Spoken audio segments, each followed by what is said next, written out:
മനോഹർ യഥാർത്ഥത്തിൽ ആരാണെന്ന് രാഹുൽ അങ്ങനെ ഷാരിയോടും സനീപിനോടും തുറന്നു പറയുകയാണ്. ലോകം മുഴുവൻ കല്യാണം കഴിച്ച് നടക്കുന്ന ഒരു പെണ്ണുപിടിയനാണ് അവനെന്നും, കുട്ടികൾ ജനിച്ചു കഴിഞ്ഞാൽ അവൻ മുങ്ങുമെന്നും, പണത്തിന് വേണ്ടിയാണ് അവൻ പെൺകുട്ടികളെ ചതിച്ച് വിവാഹം കഴിച്ച് അമ്മയാക്കുന്നതെന്ന് തുറന്നു പറയുന്നതോടുകൂടി സനീപിന്റെ സമനില തെറ്റുന്നു.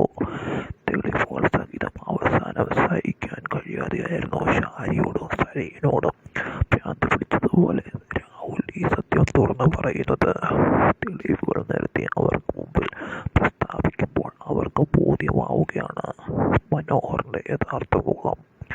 മനോഹർ ഒരു പെണ്ണുപിടിയനാണെന്നും ചതിയനാണെന്നും ഒന്നിനും കൊള്ളാത്തവനാണെന്നും തിരിച്ചറിയുമ്പോൾ സരയു ആകെ മൊത്തം ഭ്രാന്തർക്ക് എല്ലാവരോടും ദേഷ്യം തീർക്കുകയാണ്. സരയുവിന്റെ ജീവിതം തകർന്നതോർത്ത് ഷാരിയും സരയും രാഹുലും ഏറെ സങ്കടപ്പെടുകയും ദേഷ്യം സഹിക്കാൻ കഴിയാതെ വരികയുമാണ് ചെയ്യുന്നത്. അതോടുകൂടി മനോഹറിന് നേരെ പൊട്ടിത്തെറിച്ചുകൊണ്ട് മനോഹറിനെ കൊല്ലാൻ പോവുകയാണ് സരയു. എന്തായാലും അങ്ങനെ രാഹുൽ മകളോട് ഈ